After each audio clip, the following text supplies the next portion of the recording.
Tell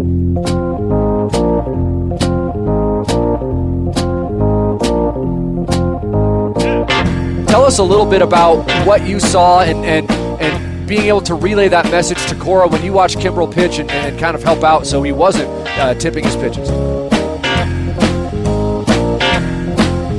So tipping pitches, we hear about it all the time. People at home understand what tipping pitches is all about. It's amazing. And That's remarkable. Alex, you know what they tell you to do when you have a baseball podcast? They tell you record your episode 36 hours before the MLB trade deadline, and then release it 24 hours before the MLB trade deadline. That's what they tell you to do. So that's what we're doing today. But I thought in honor of the trade deadline, I would prepare you a special cold open.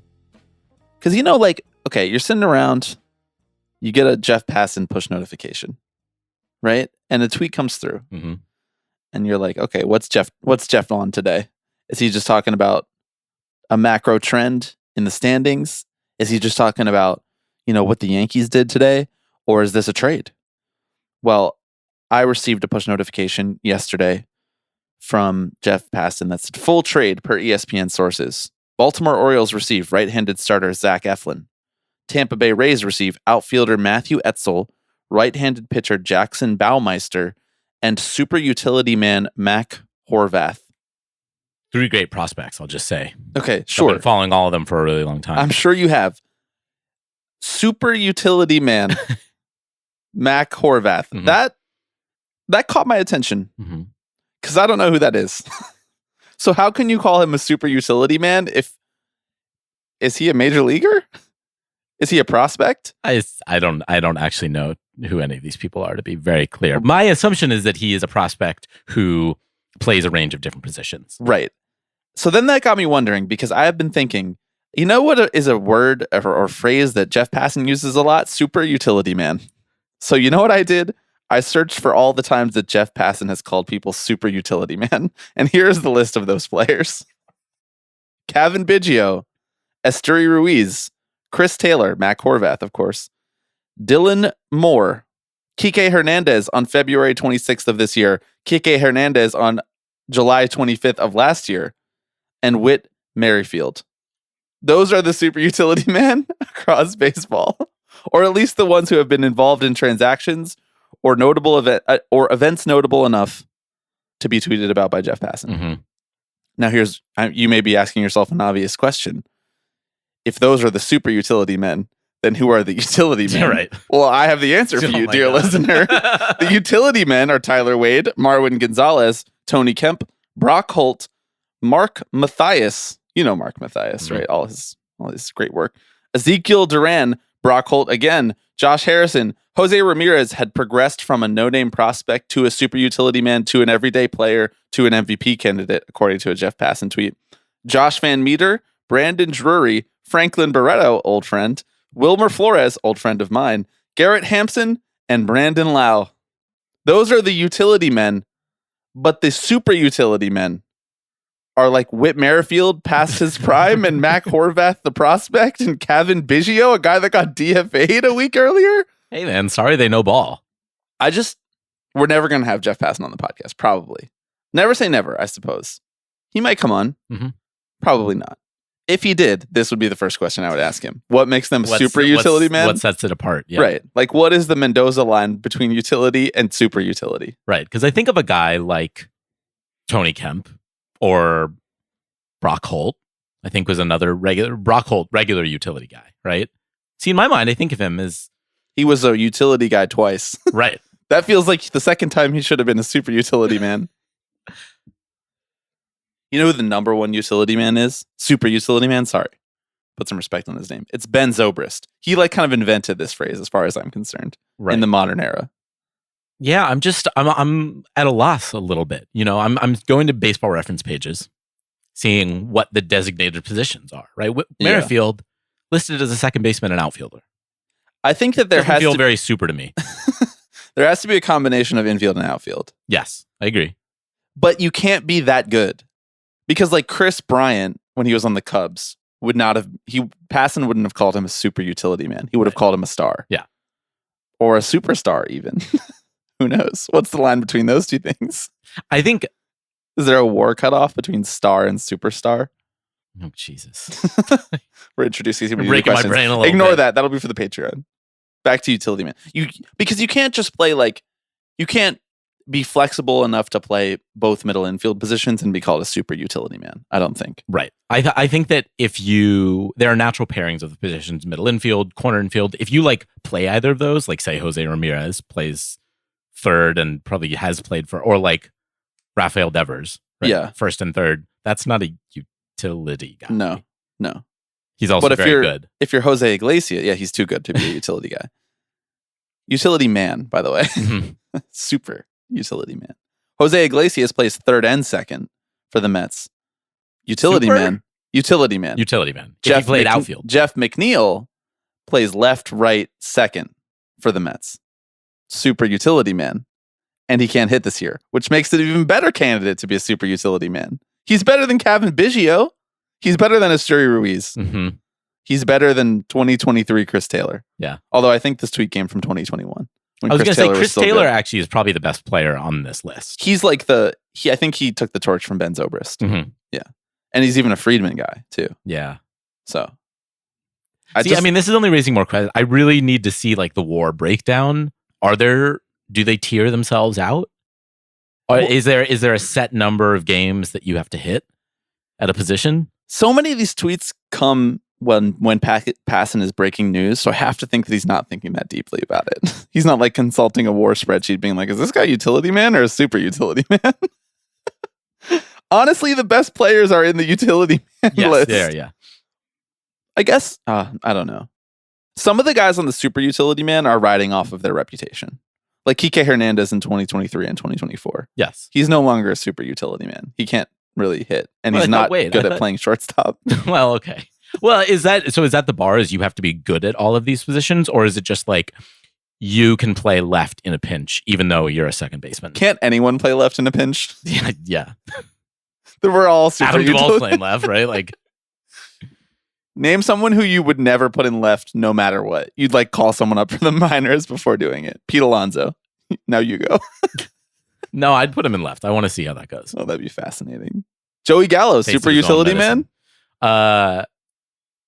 See, I don't associate utility with power. Yeah.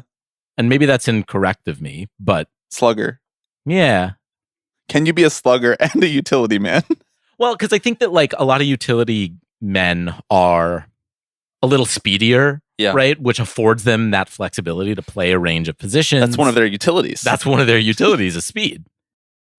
So what you're saying is you don't think that Jeff is making a distinction as he's doing. No. He's writing down a name and saying this guy's a super utility guy because he plays a lot of positions. He's really good. Yeah.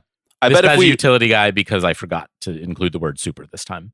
I bet if we broke this out into a Twitter breakout and tagged him in it, he would respond. Yeah. So we could get the answer. It's a matter of whether we want to, or do we want to just live in this nether region? You've piqued my interest. Doing analysis on dumb, meaningless shit. Well, I'll share this list with you, and you can put together please do a WAR spreadsheet.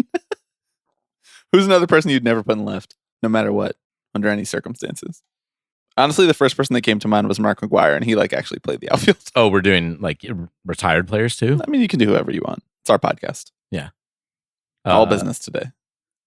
Bartolo Colon. Great one. Mike Piazza. Yeah. Paul Skeens. No, he could play left. That would be fun. That would be fun. Can you imagine running on Paul Skeens? Third base coach is just has the stop sign up no matter what. Yeah, exactly. Well, if Jeff Passan is listening, please reach out. Let us know. What is the difference between super utility man and utility man? What does it take to be a utility man? Are we utility men as podcasters? Are we super utility men? I don't think so. I think we have a very narrow skill set. That leads us beautifully into the trade deadline, which we want to talk about a few different, I guess, kind of. As far as I'm concerned, it's a good enough segue for me. Exactly. It's good. Don't laugh at my segues. We want to talk about a few different topics from the trade deadline. Obviously, a few trades have happened. A few big trades have happened. I think a couple are still to come, and we don't know those trades quite yet. Maybe we'll get breaking news over the course of this podcast. So we're going to talk about that. We're going to revisit a thing that we talked about on the Patreon feed a couple days ago, and that is the amendment to the collective bargaining agreement to allow a little bit more flexibility about how the money that is collected via the luxury tax is redistributed to teams and why. And I believe you have point of order to raise about the bingo card, which I can't wait to hear. And then, of course, our ranking segment. But before we get to all of that great stuff, I am Bobby Wagner. I'm Alex Baisley. And you are listening to Tipping Pitches.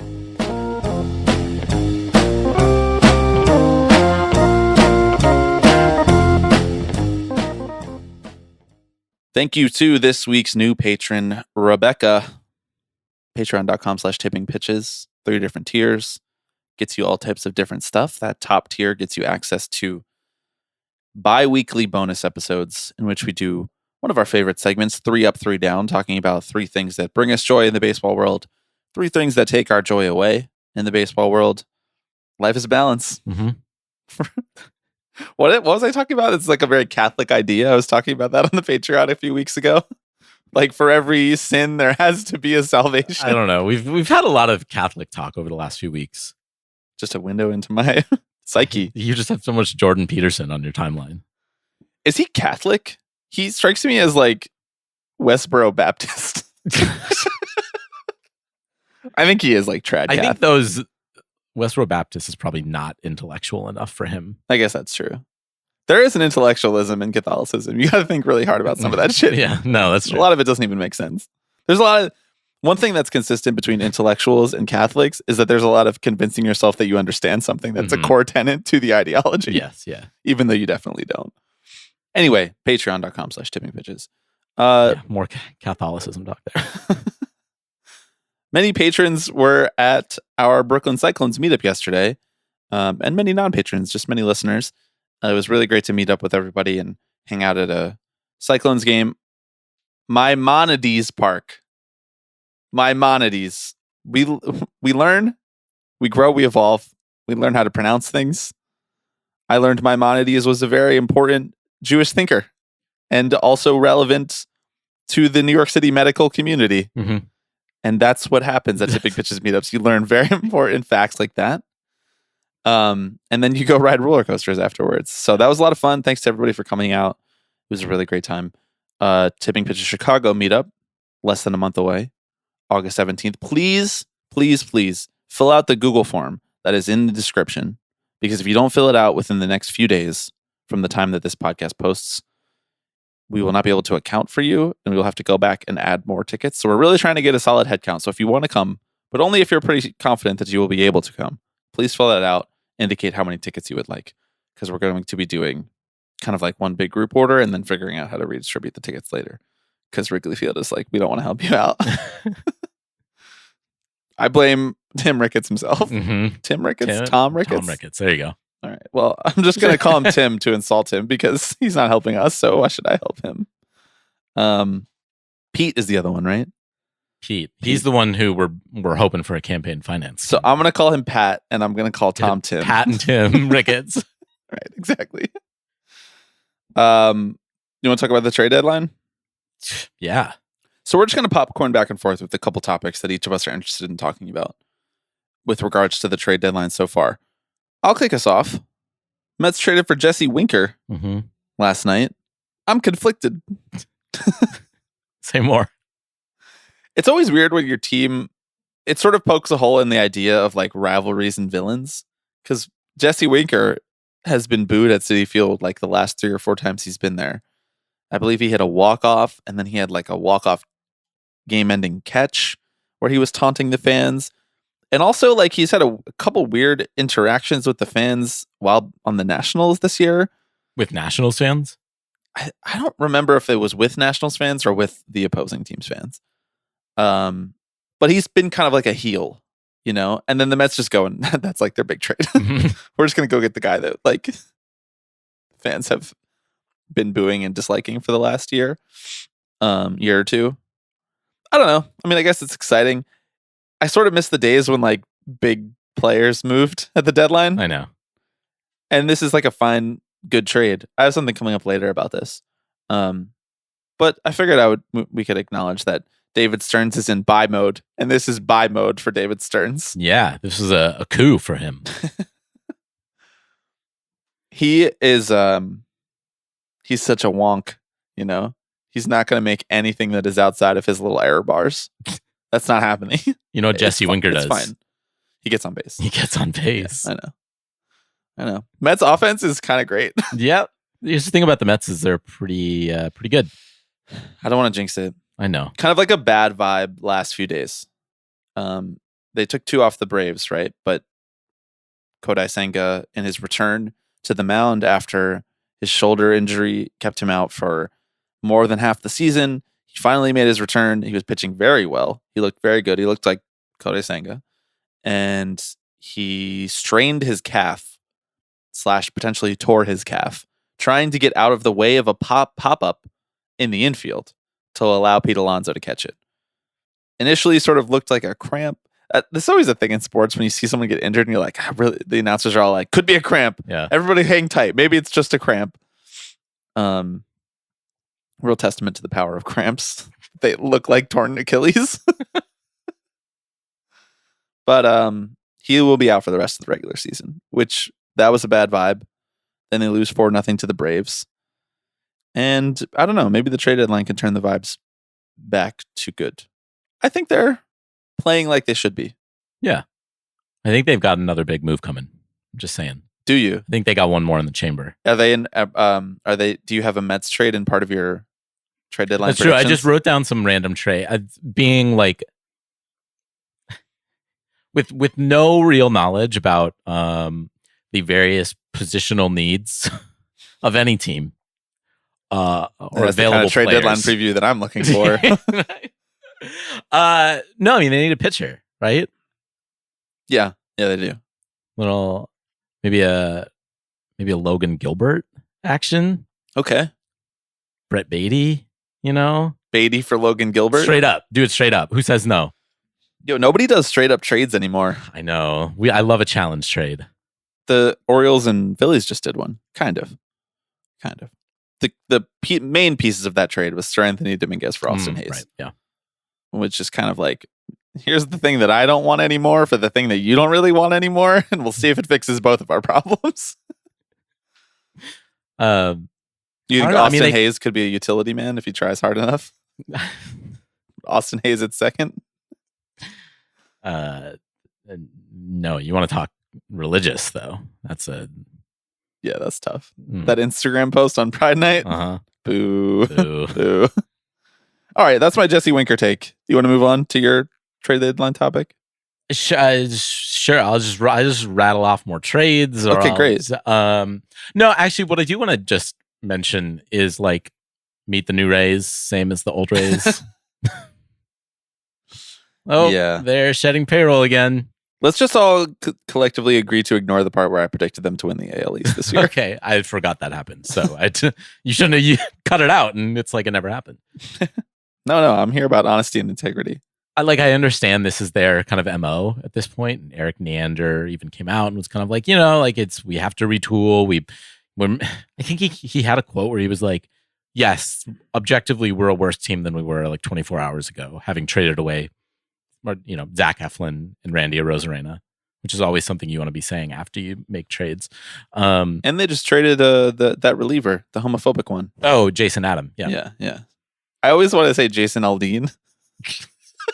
Not meant to slander Jason Aldean. It's just that Jason A and then associating it with right, this conservatism, country music. I don't know nothing about Jason Aldean, so I don't either. I was telling you yesterday that I don't know the difference between Zach Bryan and Zach. What's the other one?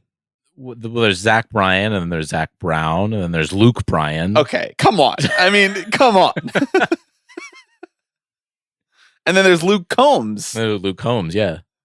Which is which? I need like a political alignment chart for the country singers that have similar names. I don't think I want to see that political alignment chart. I don't either. They're all just in the upper right quadrant. All this to say is like, I understand that like this is how the Rays operate at this point, but like it still doesn't stop being a bit of a shock to the system when it's like, oh, this professional baseball team with millions of dollars at its disposal is once again trying to get payroll down for the next year to retool. And I don't know, when does it end? Is this just what the Rays are like for the time that Stu Sternberg owns them? Yes. This is it. Great. This is what I've been saying. I know. For years. No, the Rays bullshit has always been bullshit, but I don't know. I feel for Rays fans. I do too. Doesn't it feel a little bit like the league has squashed their marginal advantage? The league's caught up to some of the stuff that the Rays were able to do for cheap. This goes to my larger point about the trade deadline. I have two more topics about the trade deadline. One of them is Garret Crochet's comments, which maybe we can save for last. Yeah. And the other one is that market value, quote unquote, whatever that meant. This is not a market. I mean, it's a sort of market, but it's a manipulated market. Market value has never been more homogenous and controlled by the league and the teams. What you get for a player from one team is basically what you're going to get for that player from a different team too. Mm-hmm. It's just a matter of whether or not the results and the standings and the fan base's desire and the ownership's willingness to spend happens to align for that personal year. It has nothing. There are very few front offices who are identifying archetypes of players that they want to go for that they think are undervalued or overvalued. I feel like all the teams just want all the same stuff. They want relievers who miss bats, and they want 3 true outcomes guys, right? That seems like all anyone is going for. And super utility men. Not even. No, I mean, I think super utility men are the throw-ins in the trades. I think you are right that this is the approach that a lot of teams are taking. I don't know they all do it to the same successful ends. I still think that the Rays are probably better at I don't know, identifying young pitchers. You know, like the Dodgers again are in a league of their own. The Dodgers do this thing where they find guys who were good 6 years ago and they make them good again. Yeah. I don't know how they do that. I don't either. It's really weird. It's kind of upsetting being at a Dodgers game.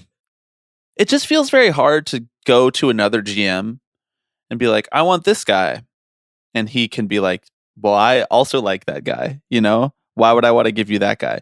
There are very few variations in what people value. And so it feels like there are very few big swing trades that even can happen. You know, there can't be a real quote unquote fleece, you know, like everybody responds fleece to every trade, like whatever. That's like a meme now on the internet. But there can't really be a real fleece now unless one owner is like, just get the payroll away from me. Yeah. Please get the salary away from me. We'll get fleeced just to get off salary. That's fine. That's when the value doesn't align. But for the rest of the time, if you have like-minded owners, which 24 owners are like-minded about how they want to spend and how much they want to invest in the team, you're going to get a same for same trade. It's just that one package is going to be 3 years away from the majors, and the other package is going to be a reliever. That's it. The trades are boring. Yeah, well, and I think there's no Yoenis Cespedes trade coming. No, and complicating factors too is the expansion of the playoffs means that more teams are quote unquote in it than ever, right? More teams can convince themselves that they have a wild card shot. And so I think there are fewer teams that are in like full on sell mode, because for a lot of the Pirates right now are like in soft buy mode, you know? Yeah. I mean, no, but like they're not selling. Like they're in a position where they're like, hey, we can actually build towards something. So I do think all of these factors have meant that both this year and the last, I feel like year or two, we've had a much more depressed market. Yeah. In terms of like blockbuster trades. I mean, the Mets at the trade deadline. 2 blockbuster trades last year. Both of them were for 40-year-old starting pitchers to Texas teams. And they paid the salary of all of them. Yeah. Trade deadline's in a weird spot. I don't know. That's just my overall opinion about how the trade deadline has morphed over the time of us doing the show. These are boom and bust cycles. I'm fully aware of that. There will be a boom cycle for chips in the center of the table trades again. Just like there was 5 years ago or 6 years ago or 7 years ago or whatever. But right now, whether it's the expansion of the playoffs, whether it's that there's a lot of like-mindedness in the way that teams think about value, or whether that's just the fact that teams are doing their work in the offseason, signing free agents. Like the teams who want to be in are doing their work in the offseason, signing free agents, like the Phillies or the Dodgers or the Mets or the Yankees or whoever. Like the Juan Soto trade that the Yankees made just happened before the season. It would have been a blockbuster if it had happened at any point in the season. Yeah. I just think it's we're in a sleepy period for the trade deadline. I'm saying all this stuff and then like, I don't know. Who even could get traded? That's that interesting. That's what I'm saying. Like no one's really even on the block. Even the bigger and I think that is the general consensus too, right? Is like there's not the caliber of star just this time around, right? There are no upcoming free agents who would like radically change your dynamic of a team, like a Juan Soto type player. Pete Alonso. Alonso for Dylan Cease, straight up. Well, it's a lot of like dependable starters. Yeah. Pete not that dependable this year. No, he's on the tear. And the Mets are going to extend him. I hope. I don't know. What's your next topic? Wait. Before your next topic. Breaking. The Chicago Cubs are acquiring third baseman Isaac Paredes in a trade with the Tampa Bay Rays. Sources tell ESPN. This is from Jeff Passan. This is such a weird one. Yeah. I mean, to your point about all the stuff we just said about the Rays. It's like this is plus one. This is their thing. They retool every 2 to 3 years. Hey, bro, what are the Cubs doing? Dude. Besides losing a lot of games and I guess buying. They're in 5th place. They are in last place. Wait, no, sorry. I'm sorry. They're in 5th place in the. Oh no, they are in last place. Wow, what? Yeah, dude. Jesus, it's been brutal. I was like, I said that and was like, no, I have to be misreading that. They must be in 5th place in the league. In the NL, No. That's not true. They're like 10 games under, right? It's like 6 games under. Yeah, the expanded playoffs, bro. They could still do it. I mean, sure. Do we know who they gave up? No, we don't know who they gave up. And also, does Paredes have team control left? Like, this could be a next year thing or 2 years from now. I think that he's not a free agent until like 2028 or after 2027. So like he's 3 years of team control. You got some time to work with him. I don't know who plays for the Cubs really. I don't really either. I kind of do, but what I mean by that is like I don't know who's going to play for the Cubs like in 18 months. No, like Nico Horner. I guess. Is Cody Bellinger? Are they going to trade Cody Bellinger away? The contract that they signed him to makes it almost impossible to trade him. I know. Because he has an opt-out. So, like, you don't know whether he's going to be there, what his value is. Like, I don't know. Really interesting moves from that front office. Yeah. Okay, anyway. I mean, we got some breaking news. We asked for it. Ask and you shall receive. I ask for a large blockbuster starting pitcher trade to the New York Mets. Like Logan Gilbert. Right. Why would they get Logan Gilbert? I don't know. Why would the Mariners be giving up Logan Gilbert? Because they have a plethora of starting pitching? Yeah, they do. What do you want, George Kirby? What problem? Well, I mean, sure. What problem does Brett Beatty solve for them? They already have enough guys who can't hit the ball. You want to send Brett Beatty, who like could be an excellent third baseman with the right hitter development. You want to send that guy to the Mariners organization. Do I look like what am I fucking Jeff Passan? What give me a trade you think's gonna happen, huh? I didn't commit to doing that. You actually last night you were like, we should just throw out some trades we think that'll happen without any knowledge. All I'm saying is I came prepared with no knowledge in tow. If I was gonna tell you a trade that seems more fair, or that seems more like it will benefit both sides, the Mets should be sending back a starting pitching prospect instead, because the Mariners will actually be able to develop that player.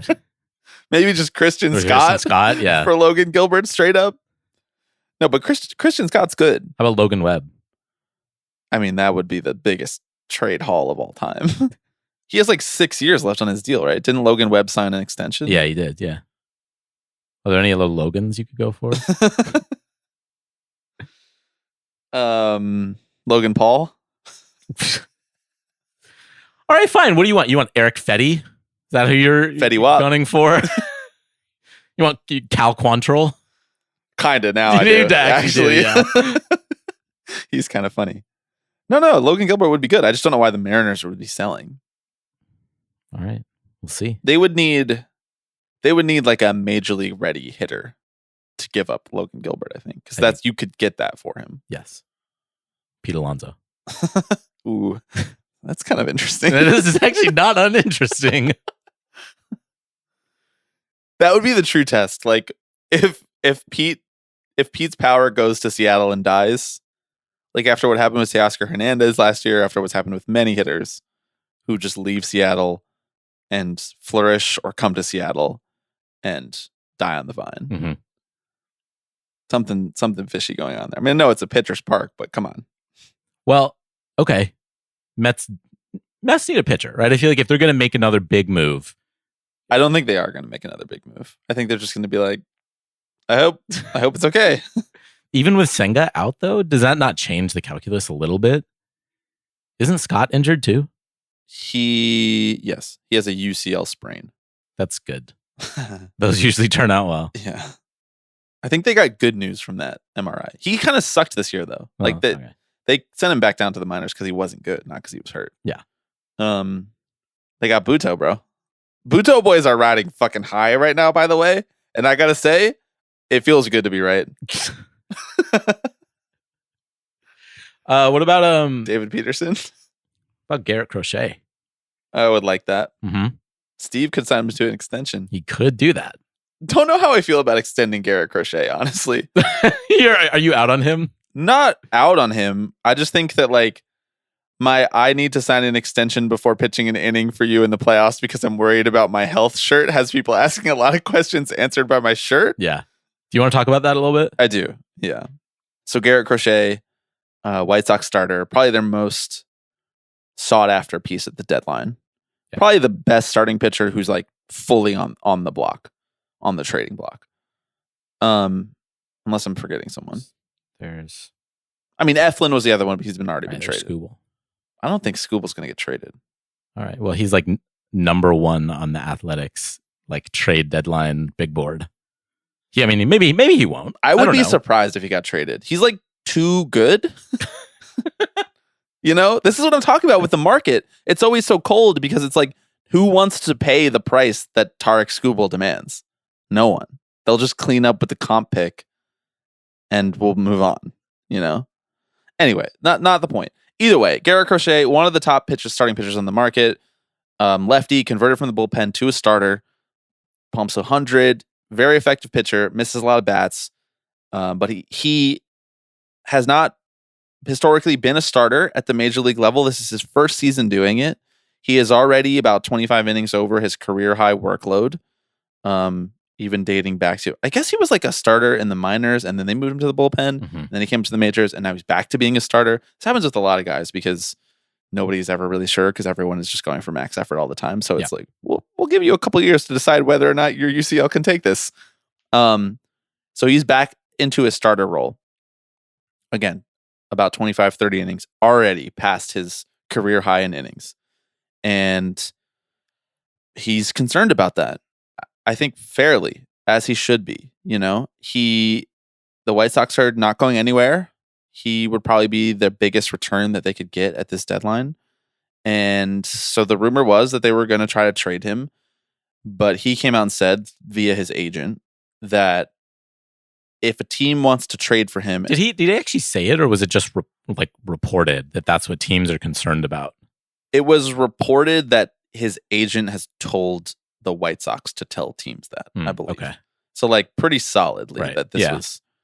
So I guess that's a good caveat to say. This is all speculation. It's not like he gave a press conference about this. Right. Be a little bit more aggressive if he had done that.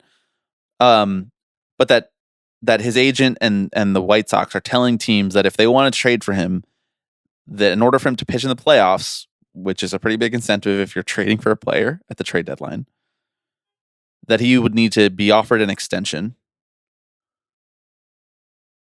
because he's concerned about his long-term health, pushing already during the regular season well past his career high in workload, and then into October, which is totally unknown territory for him. Or I will say it's also noted that if a team wants to use him as like a high leverage reliever, he's also asking willing to go back. Yeah. So he's like, I like starting. Right now I'm not comfortable with relieving. If you give me a dump truck of money, we could talk about it. When is his free agency? 2027. Hey, I got a question for you. When Baseball Reference says he's a free agent in 2027, does that mean? I think that's like after the 2027 season. Oh, after the 2027 season. Yeah. Okay. Great. Because otherwise he would become a free agent in 2026, technically. Yes. Yeah. Because it would be like November. Right. So I believe that means he will sign and play for the 2028 season. We're just pretending like these seasons are going to happen. No, I think you're right. I mean, he has 3 years of service time under his belt. So 3 more years. 3 more years. This is so interesting to me because there's not really that many direct comparison points for a player doing this. This feels like pushing through some sort of boundary or ceiling that players have been afraid to tell teams. Obviously, guys want extensions. Guys want to be paid better and want to have the security in order to risk career-changing injuries. I think he's just in a really unique situation because he just switched to being a starter this year, switched back to being a starter, and he knows that the White Sox are in full sell mode. They're one of the few teams that are like, we are trading everything away, and we actually have something interesting to trade away. And so he's coming from a position of power, and he's actually leveraging it. Yeah. I don't know. What do you think? Well, I mean, so it's not the first time we've seen it, right? I mean, the most recent example of this is Josh Hader, right? Who basically works with his agent. Slightly different, but basically saying, we're putting really strict guardrails around my usage, right? And I can only be used for one inning at a time. Exactly. And I have to come into a clean inning. Yes, exactly. Now, if you want to talk contract extension, if you want to give me some level of job security, then that's great. But I don't want to risk an injury, tank my value, and then, whatever. And then I don't have a career anymore. It's a little different because Josh Hader was heading into his first free agency right after that. Yes. And Garret Crochet has 3 more years of team control. I mean, and Hader had much more of a track record, I think, as well. So yes, true. And also had fought hard in arbitration 3 times already. Yes. Crochet has not gone through that. So it is different, but it's not, I mean, again, they're repped by the same agency, CAA. Uh-huh. So, and I'm not necessarily saying that this is an agency directive or anything like that, but it doesn't seem out of the question to me that there may be players who are like, hey, like, do I have any leverage here? Like, if I don't want to do this, or if you're having those conversations with your agent and saying, I'm concerned about my health, you say, all right, well, what can we do to put a little pressure on teams? And I don't know, I'm a little conflicted by it. I think the starter versus reliever thing is one thing. Like, I kind of think that's fine. If you want to say my role is a starter, I'm going to be a starter. If you want to lock me up for a while, then we'll be coworkers for a long time and we can have that discussion. But like, you think he's coworkers with Jerry Reinsdorf? I think he prefers not to think of it that way. Probably. I think the playoff thing is kind of funny. It's like, I understand it. It does tug on a sort of like regressive baseball fan in my mind that I haven't quite totally killed. Right. I'm like, so you're just going to go to a playoff team and then not play in the playoffs? Like, soft? Don't you want to do that? I know. Yeah. Yeah. I'm sure he does want to do that. He has genuine medical concerns though. Because has he had TJ yet? I don't know. Yeah, I think he has. Yeah. He has. Yeah. So the second TJ is a different beast. But and hey, like, you have no idea what, how real any of these, kind of, I don't want to call them threats, but like these propositions are, like these preferences, these Like- strong preferences. Like, is that actually true? If he I don't gets know. if he gets traded to a contender, is he not going to play? This is like when Matt Harvey wasn't going to pitch more than 180 innings the year after his Tommy John, and then the Mets went to the World Series and he pitched 215 innings. Right. I mean, I think he has control over his own labor. It's entirely his call, and I I have a think question though. Okay. Does he? Like, are you saying could they force him to go out and start? Wouldn't they fine him? I guess he's willing to pay the fine. Yeah. But that was my first thought when I saw this was like, how is he going? Yes, you have the leverage that you create. You have control over your own labor. Withholding your labor is the best way to get what you want in this labor management market that we have in this country under capitalism. True. All of it is true. Totally agree. Obviously, if you're listening to this podcast, you know that's how I feel about these things. But like, couldn't any player say this? I'll just stop playing unless you give me an extension for $300 million? I mean, not any, only the super utility guys. He's sort of a super utility pitcher. Right. He starts and relieves. Exactly. You know who's a super utility pitcher? Who? Jose Butto. Yeah, that's right. I mean, I guess in theory. Why wouldn't anyone do this? I'm saying, like, why wouldn't Justin Verlander do this? Yeah, I'm not going to pitch in the playoffs this year unless you give me another contract. Yeah. I guess just because I think that you can fine him for this. Yes, I think so too. And frankly, I think that most players are not necessarily willing to go out on that limb and potentially ruin relationships with other teams. I'm not saying that no one's going to touch him now, but again, this story broke because it's the idea that teams are having concerns about what they're hearing from him and his agent. And I do think it's like, isn't it you have to, if teams are hearing those? What do you say? Isn't it tampering? Well, aren't you technically not supposed to hear from their agent until you trade for him? I mean, unless it's coming from the White Sox side. Yeah, I'm pretty sure. Like, if you're another team, you can't talk to a second team's player's agent. Yes, I got you. Yeah. I mean, I think you have to be in a really specific position to. Who the fuck is running the White Sox right now, by the way? I don't know. I don't know who their GM is. They fired everyone in their baseball ops team right before the season. Yeah. Or like a month into the season. Genuinely don't know who their GM is. Couldn't tell you. All right. Well, I guess we'll never know. They did bring back Tony La Russa as a consultant. I'm serious. I'm not even kidding. I know.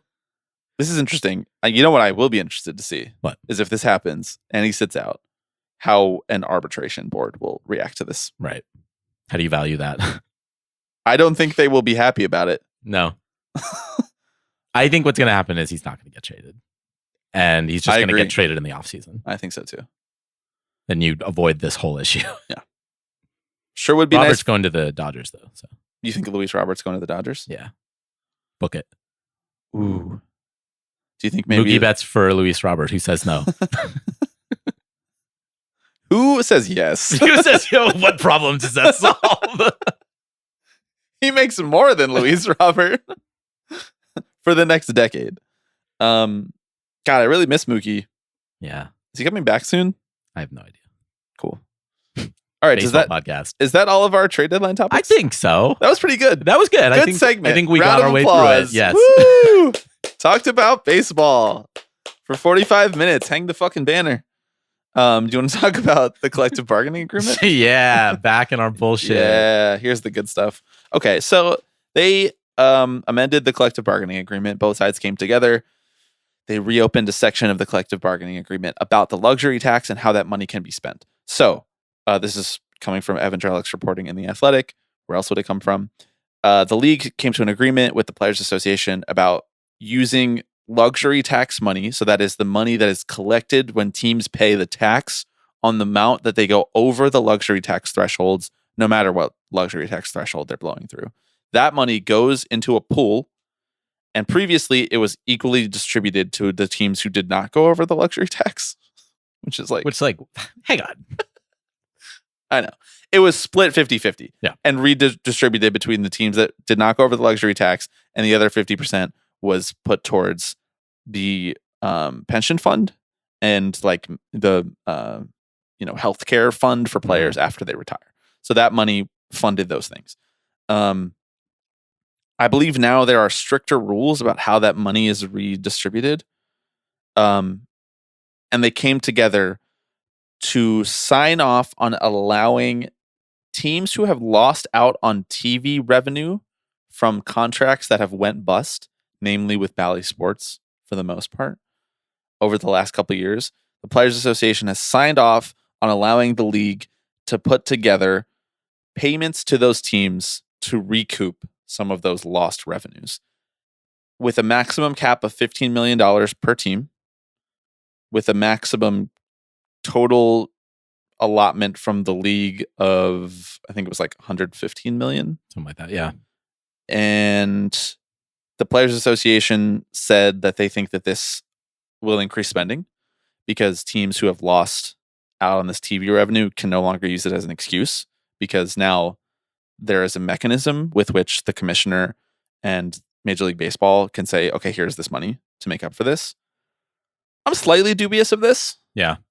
Because $15 million cap, that's not going to pay for all of the money that every team has lost. It'll pay for a good chunk of it. And Bally and Diamond Sports Group is still responsible for figuring out how to get this money to these teams eventually, whether it's through bankruptcy, refinancing, or a better business plan. But in the short term, they're not getting this money. The league is giving them loans from the commissioner's purse, and now they are able to fund them through this mechanism as well, which is essentially like a way to get the commissioner more money to give to the teams. But like the teams, for example, in the article, it says that some of the teams that have taken back their rights and are now running them through MLB TV have started to recoup some of those funds. And it names the Padres as the most successful example. The Padres being a team with a lot of marquee talent, a really devout fan base, and a team that is like kind of all in, has been mostly all in for the last couple of years. And they took those streaming rights back. They centralized them with the league, and you can buy blackout free MLB TV for the Padres in the San Diego market for $19.99 a month. And they've sold, and this is, according to them, the most successful version of this that they've done. They've sold 40,000 subscriptions. 40,000. 40,000 times 20. That's $800,000. Yeah. Times 6 months. Just to make the math a little bit easier, let's just say that was $1 million. That's $6 million. Yeah. Pretty good. Not enough to make up for TV revenue. Right. Of any contract in the league, let alone a team that has a good TV contract. Some of these TV contracts pay like $100 million a year. Most of them pay like between 20 and 50. Yeah. Even if you give the Padres $15 million, that's what? Now they're up to like 20 million? I don't know. A new Padres owner, because the Padres lost their owner in this past year, a new Padres owner who wants to cut spending a little bit will still use that as an excuse. Yes. Now, will they have less ground to stand on with that excuse? Sure. But is it still a viable excuse? I think so, yes. What do you think? I don't necessarily know what is viable or not, because because we don't know what these books look like. But what I will say is, I think this shows the perils of kind of putting all your eggs in one basket when it comes to a sort of new financial model, right? Teams were like, and then the league was like, RSNs are a cash cow. Like this is the future. This is the future of watching sports. And then it wasn't. And like they seemed caught a little flat-footed. Yeah. And I don't know. I think about the creeping sports betting in baseball, and the way that in itself is creating new revenue streams for teams, which is great. I love that. I'm glad they're making more money off of such a valuable product for fans. But I don't know. But it also obscures the fact that like it's not the only revenue stream. Like this is not something you can run your entire franchise on necessarily, but you also have other stuff. And whenever you hear teams cry poor, it's always that like there's one revenue stream, that's like dried up a little bit. Oh, we don't have gate tickets. We don't, we're not getting the gate receipts. Mm-hmm. oh, we don't have TV revenue, my investments went belly up in COVID. Like whatever it is, Right. Money's not cheap anymore, whatever Yeah. that means. Yeah. And so while teams are losing some money on this for sure, I don't know. I would be curious to know what sort of guardrails are being put in place to ensure that are there requirements that this money be spent on competitiveness? Probably not. You can't really dictate that. Although they've tried in the past. All the and money mostly that failed, is- but All the money that is gained through revenue sharing is supposed to be put into the on-field product. right. There are gray areas for what that means. Is refurbishing your stadium, is that putting it into the on-field product? Right. I would say no. Mhm. Teams would say yes. Yeah. Teams would say, oh, that's part of, putting together a quality baseball team. That's part of attracting free agents.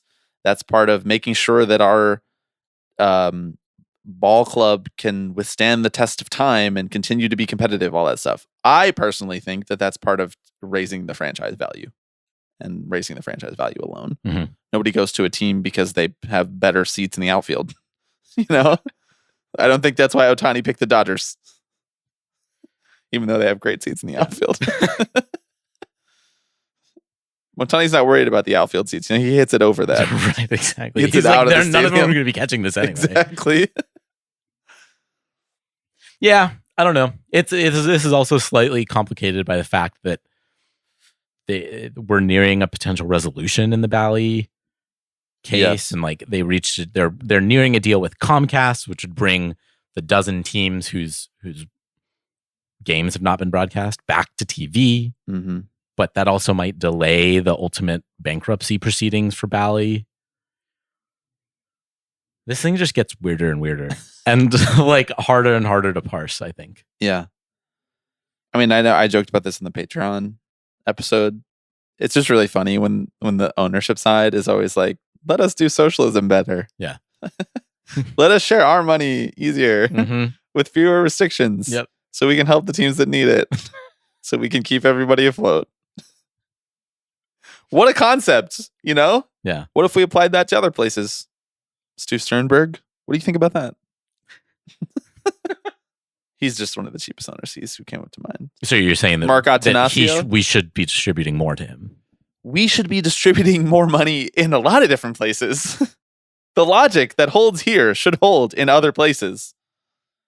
We got to get that money to the Kamala campaign. We got to find a better way.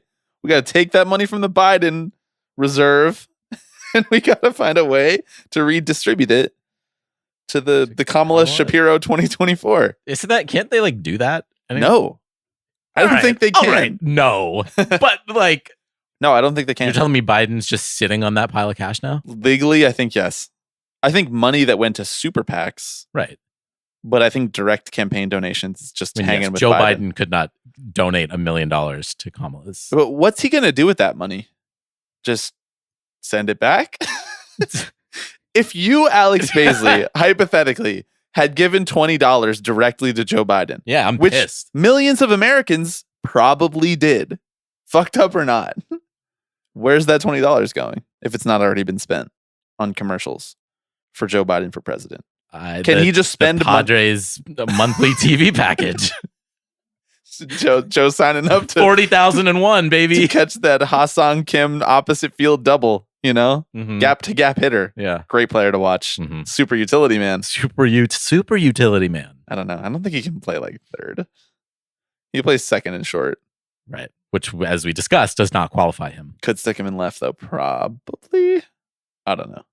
I'm always kind of couldn't anyone play the outfield? That's what I just said at the beginning of the pod. Who can't you stick in Right, left? We did yes, a whole exact- segment about No, I it. know, but that's Okay. Let's roll right along.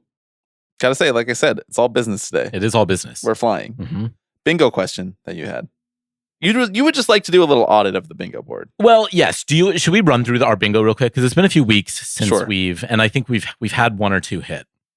We talked before. I think you told me we have 6. Yes. We have had MLB has released a new way to engage with the game. We did. Wait, we did have That was the most recent one. What was that one? You didn't see this? MLB created a WhatsApp channel. This was from the All-Star break. I can't believe we didn't. You just glossed right over it. You weren't following along.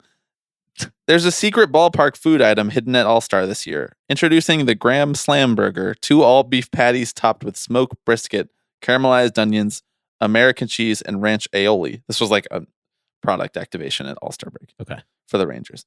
To get it, head to the MLB Life Food Lounge in East Sports Stadium within All-Star Village and show that you follow MLB's WhatsApp channel. So any number of those things could be a new way to engage with the game. The East Sports Stadium within All-Star Village, which I know what All-Star Village is, right? Yeah, of course. And show that you follow MLB's WhatsApp channel. That's what I'm claiming is the new way to engage with the game. MLB's WhatsApp channel. Hang on, I'm following it right now. Did they just like text you stuff? I'm curious. I don't know. How do I do it? Is it a community? No, I don't want to create a community. You should actually. See example community? No, I know the community I wanted. Maybe is it a channel? Follow your interest. Oh, every time I press on a button, it comes up with like an explainer of what that button does. I'm like, thanks a lot, Zuck. I got it. I can send it to you. I like how there's an MLB channel and then an MLB India channel. I'm gonna be real. Those are just the only two. I'm gonna be real with you, dog. The WhatsApp channel has 1.9 million followers. So this might not be a new way to engage with the game. This might be an old way to engage with the game that we didn't know about it. I think it still counts. Okay, well, so maybe this gets checked off anyway. Because my question was going to be, this was what you wanted to raise a new way to engage with the game. Okay. Mine is a little bit of a borderline case too, but maybe if we get 50% of the WhatsApp and 50% of this one, it creates a new way to engage the game. Right. They wrote MLB.com wrote an article over All-Star Week that said, watch the All-Stars in a new way in Game Day 3D.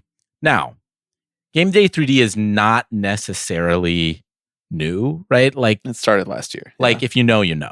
You've been in the know. Yeah. But the league is touting it. As a new way to engage. As quite literally a new way to engage. Watch the All-Stars in a new way. I think either of them satisfies it. Okay. You think... We are not Scalia here. We're not literalists. We're taking a wide berth of accepting answers for the bingo card. Mm-hmm. Not too wide. No. Not too wide. I would say a couple of these we could have probably said yes on so far, and we haven't yet. Yeah. Like a team gets wrapped up in a culture war. I don't know. There's been a couple like potentials, but nothing that really felt like it satisfied it for sure. Mm-hmm. Okay, here are the other ones that we've gotten so far. Players suspended for betting. Prestige magazine profile of an owner, which, by the way, I was skeptical of that one, but I put it to a vote. You recall this? There was a Financial Times profile of John Henry. Oh. It was like the right kind of profile, maybe not the right outlet, right? But people voted yes. Okay. And that's democracy, brother. MLBPA files a grievance. At MLB Twitter account tweets out betting lines. And then finally, the Umpires Union releases a statement. They had to release that statement about Pat Hoberg. Remember when he was suspended for betting? Yeah. It's all betting related. Which means we have a lot on here that are not fulfilled. I'm not going to read them all because like we've done this 4 times now at this point. And we'll put a link in the description to the latest update tweets showing which have been crossed off. But we're getting into August now. Yeah. You reminded me before we sat down. I've been a little down on the bingo card. Super down on the bingo. You're like, we're doing so bad. It's already August. We only have 6. And I did have to remind you that the point of bingo is not to cross off everything on your bingo card. As far as I'm concerned, the point of bingo is to get 5 in a row right away. Yeah.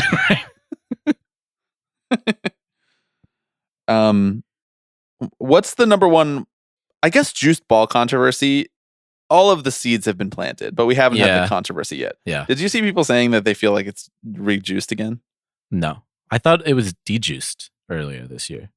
I think that they turned the juice back up after the All-Star break is the implication. Oh. Well, someone was saying there's been 3 home runs of 470 feet plus. And there have were been a lot of long. None in the first half. Yeah. Interesting. Interesting. I mean, warmer weather, ball flies. 2 of them were indoors, though. So. Ooh, the plot thickens. And then there's that that other guy who hit like 6 home runs in his last like 7 games or something like that. Oh yeah. What's his name? Tyler Fitzgerald. Yes. Yeah. I think he's at 8 of 9 right now. 8 home Circumstantial runs in his last 9 games. Circumstantial evidence at best. A jury would not convict, but we're getting close. We're getting close. We're just waiting for the smoking gun. Right, exactly. We need forensic evidence, literally, from Meredith Wills. What is the one that you're most disappointed hasn't hit yet?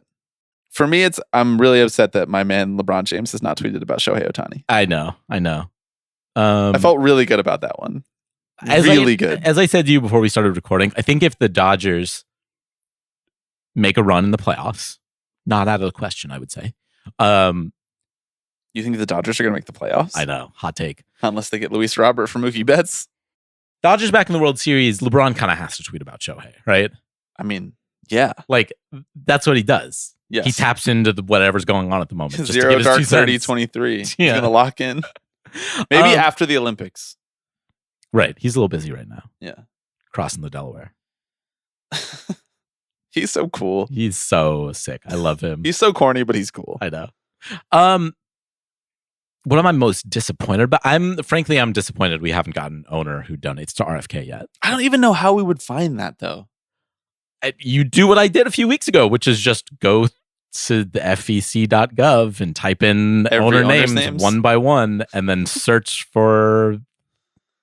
I mean, because like most of them have not made donations or not made a large number of donations. Well, how could they? They didn't know who was going to be the Democratic candidate. They didn't know whether or not they wanted to support Biden or not. Look, I'm doing my best, but if any intrepid listener is interested in going on their own search, maybe it was not through traditional means. It was a little handshake deal under the table. Another one that I'm disappointed in that I don't think we can get it, and I'm breaking this news to you live on the podcast. I did some reporting. Okay. The Rangers are not going to the White House. Why?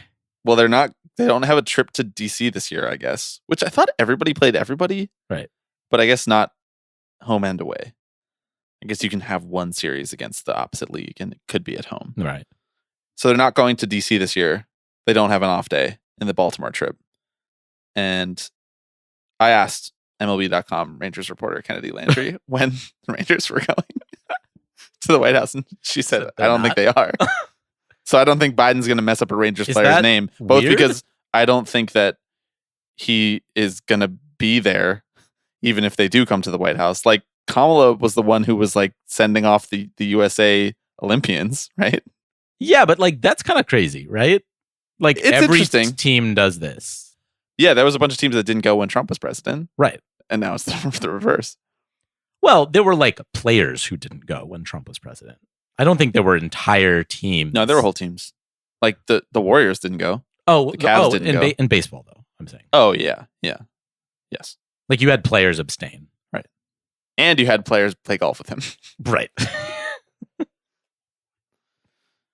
The political divide. I don't know. I mean, maybe they're making a political statement.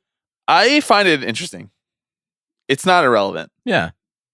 I think if circumstances were different and the team and organization at large had a slightly different political bent, right, and was located in a different place, perhaps they would be going a little bit further out of their way to go. It's a data point. But they're like, maybe next time. Yeah. Maybe next time we win the World Series, which probably won't happen with any of these people are on this team, statistically speaking. Wow. Shots fired. You think this is a good baseball team?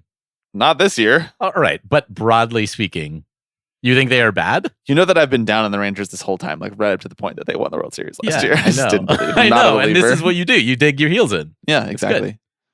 You're a man of convictions. I am not. My convictions blow in the wind like a fucking leaf. You landed that plane. Thanks. When you started the sentence, you didn't know I what wasn't really metaphor sure you I were was- going for, and you crushed it. That was like identifying that you were sitting fastball. You identified that it was a breaking ball, and you crushed it. Thank you. Nice work. All right. Okay. Do you want to close out here with our ranking segment? Mm-hmm. By the way, happy birthday, Alex Rodriguez. I know we're a couple days late. Yes, we got an email about this. We did get an email about it. Next year we'll be more prepared. Kind of snuck up on us, but he's always invited to the meetup. Yeah. Why haven't we ever tried to get him to like come to something? Tell them it's like an investor conference. It's a Tipping Pitches investor conference. Yeah. I think we should seriously start investing in Slam Corp so that we can go to him and say, we're shareholders. We set it aside, like people set aside saving for a home. Right. We set aside like Slam Corp money. Yeah. And eventually we just like bear hug the company. He would have to begrudgingly respect that. Like, I want to get on those shareholder calls. Okay, I would like you to rank these 5 serials. Like serialized shows. Yes. Presumed innocent. No. Serials. My iPad died while watching the finale like 7 minutes before it was over. And I haven't finished it. Oh, so you got the verdict, though. I actually did get the verdict. Okay, yeah, well, you didn't get the twist then. I know. Oh my god. Oh my god. I don't even know if I can finish the segment. Knowing that that happened to you, I want to stop. I know. And show it to finish you. it right now. Yeah. Okay. These are the 5 most popular cereal brands in the United States, according to foodandwine.com. Yeah. Which was using, this is since 2004. This is cumulative popularity since 2004. What is this? According just like to Google boxes search. purchased? According to Google searches. I don't know what that means. Just ignore the methodology for a second. I can't. I can't do that. I'm not going to put I need them to be able to replicate this. I'm not going to put them in order because then I don't know. I don't want to influence you. Yeah. Okay. Chex. What? What? Okay. All right. Special K. Cheerios. Rice Krispies. And Lucky Charms. Those are the 5. Those are the 5 most popular? We live in a degraded society that has no crazy. standards. All right. Okay. This is actually... It's harder because they're all bad. Yeah. Before you do this, do you want to say your favorite cereal? Sure. I'm a big Honey Bunches of Oats guy. Me too. 1A and 1B for me is Honey Bunches of Oats and Raisin Bran. Is the other one. Yep. Okay, we're the same person. Oh my God damn it. That's cute. That was a cute moment. Yeah, I like something with like some structure, but also some like varied textures, which is maybe the problem with a lot of the ones on this list, right? I mean, there's some varied textures in Lucky Charms. Yeah, I guess. The textures are varied. I have not been a huge cereal guy as of late. I think just because I'm going into the office every day now, and so like I don't have that time in the morning to sit with my hot coffee and my should little bring a bowl thermos of cereal on the subway. That'd be really good. I should just like shake it up, like it's like a smoothie. That's disgusting. Little protein shake. Yeah, this is my Rice Krispie milk. We could get you into the protein shake game in the morning. Mm-hmm. Will you make them for me if I stop by here before I head off to work? I actually would. Okay. What time are you going to stop by though? Because if it's too early, probably not. Like 8. Ooh. I'll bake it the night before. Okay. It'll be in the fridge. I'll give you a key. Don't wake me up. I meal prep for you, but not for myself. All right. Maybe that's what we need to do. Is like, well, that's the whole thing, right? It's so much easier to do stuff for other people than it is for yourself. Sorry, it just got really real for a second. I know. I used to make overnight oats for myself every morning, and then I just stopped. And I enjoyed it a lot. I was like, this is the best. You made them in the morning? No, I made them the night before. Oh, okay. I was going to say, I think that's defeating the purpose of the overnight part. And I loved it so much. Every morning, I was like, this is best. This is the best breakfast. Feels so good. Perfect amount of food. And then I just stopped doing it. I don't know why. I should go back to doing it. You should. Or I'll do it for you. Okay, great. I'll give you the recipe. All right. 5 cereals. 5 most popular brand. I still am a little stupefied at these being the 5 most popular cereal brands, but we forge ahead with foodandwine.com. I trust Food and Wine. I do too. That's a prestige magazine. If they had profiled John Henry, I would have checked that off in a heartbeat. That's my favorite profile, is like out of left field, like who just really wants to talk. Like, look, Bob Castellini. Yeah. Purveyor of food. And not wine. No. But maybe the ingredients for wine. I don't think so. That's how that works, right? You just grow grapes. You can just. I guess Maybe. he's more of a veggie guy. Yeah. All right. No, he's fruits and veggies. Okay. We're getting a little off topic. We gave him the carrot moniker because it was funny. Right. You know why I did that, right? Because Carrot King of Carrot Flowers, Neutral Milk Hotel. That was the connection for me. Just so everybody knows. I should have guessed. I'm going to put Lucky Charms 5th. Great choice. Lucky Charms is indeed 5th in popularity as well.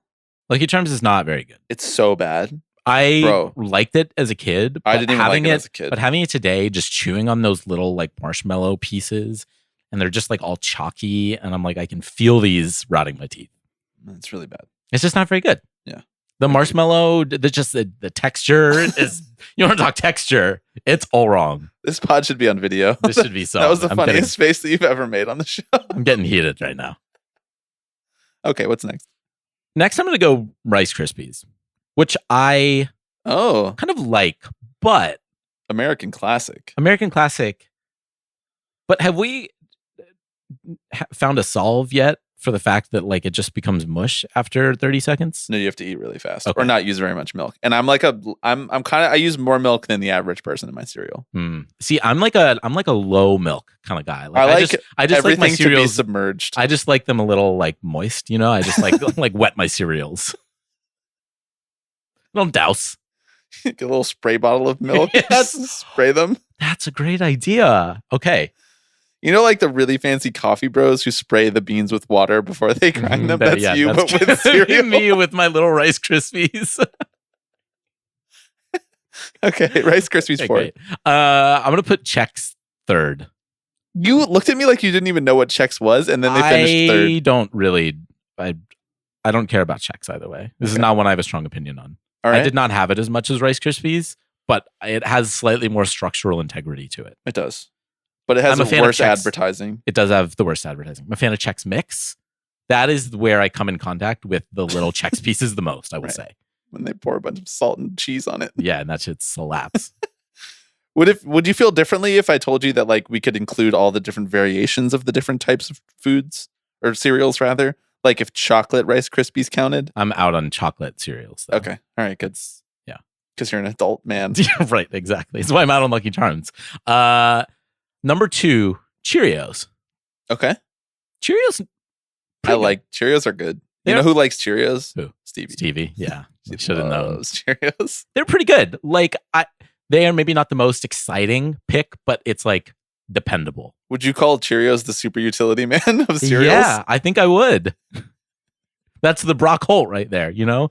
You're not going to get too... He was just a utility man. Oh. See? You can't even remember because it's so arbitrary. And we should hold our nation's most popular journalists to a higher standard of integrity. Yeah. For when we use utility or super utility. I agree. Okay. That makes number Cheerios 1. Cheerios is like the Chris Taylor. Okay. There you go. Sure. But that does make number 1 Special K. Some pop in there? Yeah. I don't know if Cheerios has Chris Taylor pop. Okay. Well. Cheerios are Kike Hernandez. Was he super? He was. Okay. He didn't earn it either time, but in the past he was super. So I'll give it to him. But yes, that does make Special K number 1. Special K is awesome. Which is an amazing cereal. Awesome that cereal is so good. I'm in on the whole Special K sweet. Yeah. You know, the granola bars cereal. Yep. The little snack packs. Yeah. Wow. This is the first time that I would have made my list exactly like yours. Really? Yeah. I think I maybe would have flipped like Chex and Rice Krispies. Yeah. Yeah. But that's it. I mean, I don't gravitate to either of those necessarily, which is why ranking might be a little arbitrary there. None of this is arbitrary except for that placement. But Special K is just, it's good. And Bobby, guess what? It's heart healthy. All of these cereals are always like, it's heart healthy. Part of a balanced breakfast. Right. I'm like, part of a balanced breakfast where the rest of the breakfast is where you get the nutrients. Yeah. Also, I'm just like, you have to specify that it's heart healthy. Yeah. What does that say about the cereals that aren't specifying? Well, have you ever eaten Reese's Puffs? Like even just once? Yeah. I ate them once when I was on family. I was at a family reunion and they just like had them lying around. And I had never been allowed to eat anything like that, like ever for breakfast or dessert. Yeah. I ate it and I was like, even I think this is too much. Yeah. Like Fruit Loops. Bad. Yeah. Good advertising though. Good advertising. That's the thing is like a lot of these like Kellogg's. But Frosted Flakes? Yeah. Too sweet for me too. A little too sweet for me as well. Closer though. We're getting the special. The thing about Special K, it's like it's got a little fruitier flavor to it than sugary. Right. It's got that sugary, crunch, though. but it also has some like oats in there, right? Mixed in. Sure. It does. I'm just saying that's like not the main no, it is nutritional not. But I'm just saying it's signifier. It's not just one. Cheerios, Chex, Rice Krispies. There's one in piece of the cereal. It's all the same. Right. Uniform. Yeah. Utility. Now, would you eat your Honey Bunches of Oats? Do you prefer it with or without almonds? I think I'm probably agnostic. I gravitated towards regular growing up. Me too. But in my older age, I've come to appreciate the twist that almonds can bring to it. So you don't eat cereal for breakfast because you're on the run. What do you eat for breakfast? Well, I knew this was going to be the answer. Nails, right? Wow. Just nails for breakfast. Nails for breakfast. No, I mean, I'll get myself a little pastry sometimes. Yeah. Have a bar. I eat a lot of Greek yogurt for breakfast. Just plain. Any granola? Sometimes I'll throw a little granola in there. If I Yogurt and have some lying granola. around. That's good. Maybe throw a little agave on there just to take the sour taste off a little bit. Yeah. Honey if I have it. Yeah. Oof. Some fruits, some cut up fruits. All right. I'll see you tomorrow at 8. Or just like a protein bar if I'm feeling really lazy. I'm not coming over for that. I'm sorry. Yeah. All the innovation that we've had in this country and we can't make a good protein bar. That's actually true. Like we send people to the fucking moon, allegedly. Supposedly. I don't know. I have to wait to see the new movie coming out. It's already out. Oh, hell yeah. Fly Me to the Moon? Yeah. Yeah, it came out like a couple weeks ago. Clearly made no noise for you. Okay. What a great pod. Had so much fun doing this pod. Back in person. Energy is right again. As a reminder, link in the description, Tipping Pitches Chicago meetup if you would like to RSVP to that so that we can acquire you a ticket in the same section as everybody else. Patreon.com/tippingpitches, 3 different tiers. Bonus episode coming like a week from now, right? We did one last week, right? We did one last week. Yes. For sure. Definitely remember that. Newsletter coming soon. It's my turn. It is. I will write a newsletter soon. And a lot of other good stuff. If you would like to reach out to the podcast, ask a question, leave a note, tippingpitchespod@gmail.com, tipping_pitches on Twitter, or you can call our voicemail line 785-422-5881. Making an effort to slow down on that. A lot of people are always like, what's the voicemail number again? 42, Like, I can't find it, and also I can't hear you when you say it. Yeah. We started this podcast with some words of wisdom from our friend Jeff Passan. Okay. Do you mind? Can we end with some words of wisdom from him? Okay, sure. This came in. I'd prefer to end with words of wisdom from Ken Rosenthal, but just because the Cubs are considering moving players from this current roster doesn't mean they're selling. Just as because they acquired Isaac Paredes doesn't mean they're buying. Modern baseball is a game about opportunity. The furthest thing from a binary, it is a fundamental tenet to understand how teams operate and what motivates them. There can be buyers and sellers, yes, but ultimately teams view themselves as value gatherers. Oh the only question is whether they're gathering that value for today down the road. He really wrote all that? He really wrote all that. That's so weird. I was like, you know what I took from that? What? Modern baseball mentioned. That's right. Thank you, everybody, for listening. We'll be back next week. Hello, everybody. I'm Alex Rodriguez. Tipping Pitches. Tipping Pitches. This is the one that I love the most. Tipping Pitches. So we'll see you next week. See ya!